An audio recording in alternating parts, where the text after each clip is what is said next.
Capítulo 9. Está morto o evangelismo? Já se teriam passado os dias gloriosos do evangelismo, e desaparecido para sempre? Nunca mais surgirá outro Wesley, outro Finney, ou outro Moody? Será que nunca mais as cidades serão abaladas por reavivamentos poderosos, como nos dias do passado? Será verdade que os dias dos reavivamentos poderosos estão guardados no Museu da História, e que o evangelismo está morto? Minha resposta é sim e não. Certa vez um jornal canadense estampou uma fotografia de Dwight L. Moody, dando um breve relato de sua grande campanha evangelística em Toronto, no Auditório Massey, realizada em 1894. A reportagem narrou que grandes multidões compareceram. Mencionou a pregação de Moody, e como ele agradeceu publicamente ao Sr. Art Massey, que estava num camarote especial, a doação do Auditório Massey à cidade. Houve uma referência à grande campanha evangelística de Moody, nestes termos: a história de D.L. Moody é a de uma época de evangelismo heróico que já desapareceu, talvez para nunca mais retornar. Aquele período teve seu encanto próprio, muito especial. Ainda não havia rádios, nem telefones, nem bondes e, logicamente, ninguém conhecia a televisão. Somente quando Moody já era muito idoso é que apareceu a luz elétrica. Uma edição posterior desse mesmo jornal publicou uma notícia comemorativa das grandes reuniões dirigidas pelos notáveis evangelistas canadenses Crossley e Hunter, em Ottawa. Numa dessas reuniões, Sir John A. Macdonald, o primeiro-ministro do Canadá, levantou-se, foi à frente e professou publicamente a sua fé em Cristo. Isso aconteceu em 1889, o ano em que eu nasci. Pouco antes de seu falecimento, o Dr. Crossley esteve presente numa das reuniões que eu dirigi. Hunter, com quem eu viajara em trabalhos de evangelização durante um quarto do século, já havia sido chamado à glória da Igreja Triunfante. Esta geração não o conheceu. Para os obreiros atualmente atarefados no serviço cristão, as glórias espirituais do passado caíram no esquecimento. Porém, ao olhar para o Dr. Crossley e para outros guerreiros já encanecidos, que estiveram na vanguarda, no fragor do evangelismo, relembrei os grandes eventos acontecidos há mais de uma geração atrás.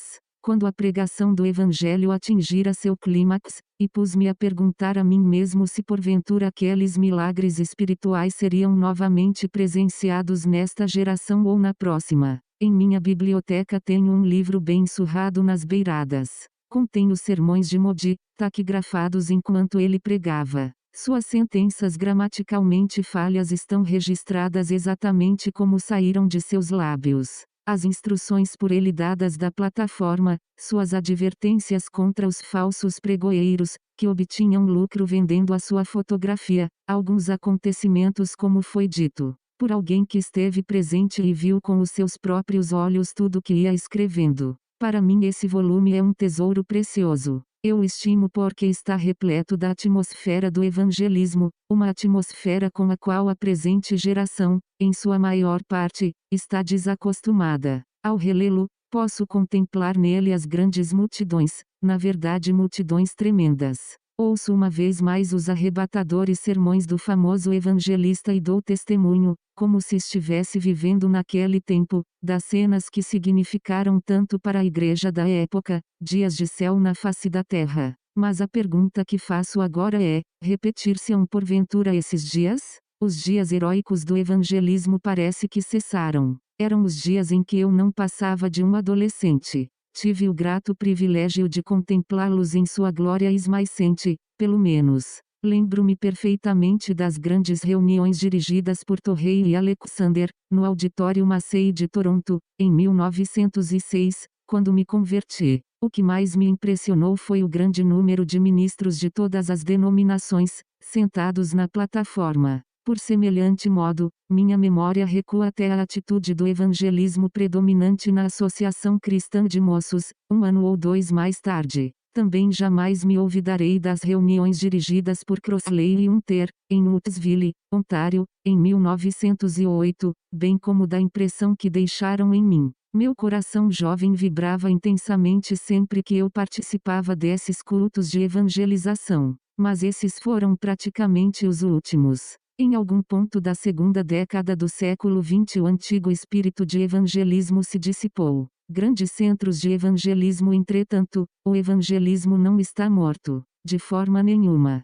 e nem mesmo poderá morrer, porquanto é o grande e único método que Deus usa para realizar a sua obra. Por esse motivo é que o Senhor está, hoje em dia, provocando grandes movimentos de amplitude mundial, e criando centros especificamente dedicados ao evangelismo. E assim é que as chamas do evangelismo continuarão queimando. Tais centros evangelísticos são instituições estabelecidas que se dedicam principalmente à conversão de almas, à edificação dos crentes, à evangelização de escopo mundial. Salientam de modo especial os 4 pontos essenciais do evangelismo: salvação, vida interior profunda, missões estrangeiras e segundo advento de nosso Senhor. Por todos os meios se esforçam para levar a mensagem da cruz às massas sem Cristo, tanto em solo nacional como no estrangeiro, dentro do prazo mais breve possível. Usa-se num centro evangelístico o método inaugurado pelo apóstolo Paulo. Ele não efetuava uma breve campanha para logo passar adiante, por mais promissora que o novo empreendimento lhe parecesse. Antes, sempre que possível permanecia naquela cidade até que ali se estabelecesse uma igreja forte.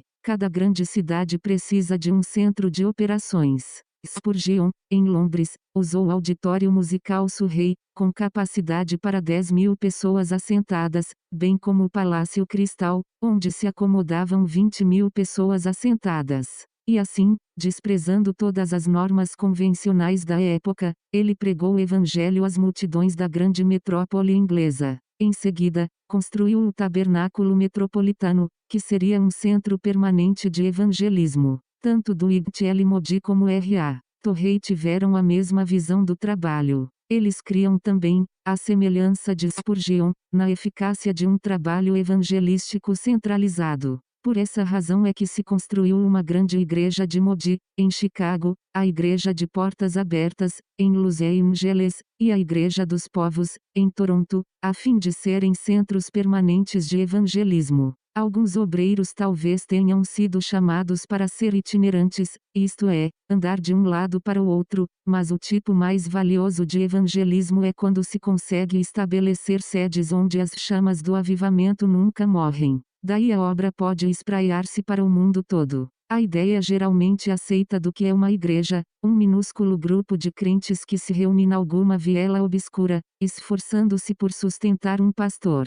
mas sem deixar qualquer impressão duradoura sobre as multidões, certamente não é a visão de Deus. Com muita frequência se vê, nesses casos, um mero punhado de indivíduos superalimentados, talvez famintos, e sem trabalho a fazer, autossatisfeitos e até mesmo contrários a qualquer esforço evangelístico, sem visão de ampliação da obra e sem qualquer senso de obrigação de levar a mensagem às multidões. Parecem uma poça estagnada e ressequida, pútrida e sem saída. Somente quando as nossas igrejas se tornam centros espirituais de evangelismo agressivo, tanto no solo pátrio como no estrangeiro, é que poderemos ser fiéis à visão de Jesus Cristo, conforme expressa na Grande Comissão. O evangelismo resolve os problemas. O evangelismo enche de pessoas qualquer igreja. Encheu as igrejas metodistas há mais de 200 anos. O metodismo nasceu por causa do evangelismo. Esse movimento wesleyano só cresce e tem vida em função do evangelismo. A Igreja de Cristo só é igreja por causa do evangelismo, desde os dias dos apóstolos. É o que leva as pessoas à salvação. Os novos convertidos vão ocupando os assentos, até então vazios, das igrejas. Além disso, o evangelismo resolve o problema financeiro. Tudo quanto Pedro teve de fazer foi apanhar o peixe, o dinheiro encontrava-se em sua boca. Sempre foi assim. Basta que conquistemos os perdidos para Cristo, que estes suprem os recursos para levar avante a sua obra. É pelo fato de o evangelismo haver se amortecido que tantas de nossas igrejas foram obrigadas a fechar as portas. A Igreja dos Povos não é exceção. Ao longo de todos os anos de sua existência, temos conduzido um contínuo ministério de evangelismo, e continuamos a evangelizar. Entoamos hinos de louvor de teor evangelístico e pregamos sermões que anunciam a salvação em Cristo. Temos usado muito o rádio, Durante 2 horas e meia, todos os domingos à noite, vamos ao ar. Desse modo, milhares e milhares de ouvintes recebem a mensagem do Evangelho. Todos os domingos à noite fazemos um apelo. Não nos limitamos a pregar e anunciar a benção final. Oferecemos com insistência ao auditório na igreja a oportunidade de as pessoas aceitarem a Cristo. Convidamos a todos para uma conversa pessoal. É muito duvidoso que passe uma semana sem que algumas almas sejam salvas. Sabemos perfeitamente bem que a igreja tem de evangelizar, porque do contrário ela se fossiliza. Dedicamo-nos à evangelização porque a igreja que não evangeliza em breve deixará de ser evangélica. Nossa declaração de fé afirma que nosso maior interesse é, antes de mais nada, a conversão das almas, a edificação dos crentes e o evangelismo de escopo mundial. E nada há em nossa confissão que não apareça à primeira vista. Alguns nos chamariam de antiquados, só porque ainda cremos na conversão de almas. Mas o homem necessita da salvação. Essa verdade, tão negligenciada hoje em dia, precisa ser destacada agora, mais do que nunca. Além disso, os crentes devem ser edificados na fé. E nosso evangelismo sob hipótese alguma se confina à nossa própria cidade. Graças a Deus nosso evangelismo tem alcance mundial. Cremos no trabalho das missões estrangeiras e dele nos orgulhamos genuinamente. Os 4 elementos essenciais. Você já viu nossos 4 elementos essenciais do evangelismo: a salvação, a vida interior profunda, as missões estrangeiras e o segundo advento de nosso Senhor. Não desconsideramos outros elementos igualmente importantes. De forma alguma. Mas é em torno dessas verdades que se concentram os ensinos vitais das Escrituras. Pregamos tudo quanto está envolvido na vida interior mais profunda. Deus quer que os seus filhos sejam cheios do Espírito Santo, que sejam vitoriosos sobre o pecado e que lhe pertençam integralmente, 100%. Que os crentes tenham entregado tudo ao Senhor, separados de vez do mundo e suas obras, para que possam ser usados ao máximo. Enfatizamos o Espírito Santo como uma pessoa divina, e não tanto os dons, as experiências e manifestações do Espírito. Tudo em Jesus, e Jesus em tudo. Por outro lado, não ousamos negligenciar a bendita verdade da segunda vinda de Jesus. Essa é a grande esperança da Igreja. Nosso Senhor em breve voltará. Não frisamos as interpretações detalhadas e pessoais das profecias, pois quanto a isso os homens sempre diferiram e sempre hão de diferir. Podemos discordar das pessoas e continuar sendo seus irmãos, mas insistimos sobre a importantíssima verdade do retorno pessoal e visível de nosso Senhor,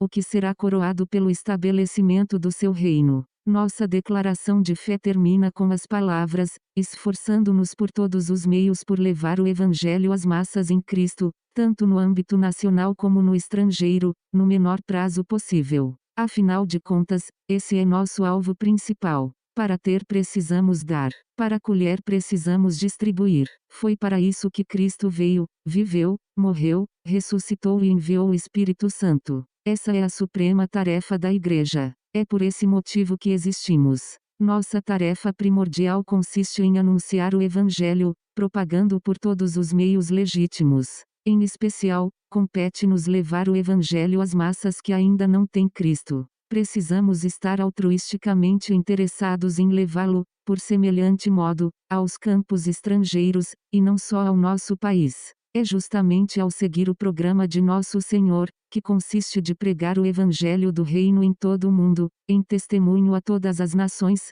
Mateus 24:14, que poderemos abreviar a sua vinda, visto que Deus está visitando os gentios a fim de tomar dentre eles um povo para seu nome, Atos 15:14. Oh, que visão arrebatadora! Que chamado tremendo! É um trabalho magnífico. Como pode alguém criticar malevolamente um programa como esse? Haverá alguém que ame ao Senhor e que advogue os grandes princípios fundamentais da fé, e que apesar disso se recuse a dar 100% de apoio a essa causa? Deveríamos louvar a Deus por um evangelismo salutar e bíblico, rogar-lhe um reavivamento que inflame as almas, uma chama que venha não do homem nem da vontade da carne, e sim, de Deus. Com toda a fé no Senhor, lancemo-nos ao evangelismo. Mantenhamo-nos firmes nesse trabalho, sem cansaço, para que os homens tenham a oportunidade de ouvir o Evangelho, e venham a ser salvos. que os ministros do Evangelho, os verdadeiros ministros de Deus, dediquem-se ao evangelismo em seus próprios púlpitos, que façam de suas igrejas centros ativos de evangelização, pois Deus abençoa a pregação do Evangelho de forma muitíssimo especial. Ele colocará seu selo de aprovação sobre o evangelismo, sob a forma de salvação de almas, de restauração de desviados, e de edificação dos crentes, porquanto o evangelismo continua sendo a prioridade número 1. Evangelizar vai e ganha os perdidos, evangeliza-os a todo custo, prega e insta em todas as terras, esta é a ordem a que damos ouvidos. Evangeliza cada nação, não se pode negar o evangelho. A ninguém se negue o convite. Anuncia a cruz de Cristo, a morte expiatória do Senhor. Vai, e dize como ele ressuscitou e triunfou sobre os seus inimigos. Como vai voltar de novo para reinar em poder e majestade. Ele voltará para a esposa tomar, de toda tribo, língua e nação, é também a fim de inaugurar o juízo contra todos os ímpios. Vai, a mensagem tem de ser proclamada. Vai buscá-los para o redil do pastor. O mestre te chama. Levanta-te, é preciso evangelizar. Evangelizar. Evangelizar OJS.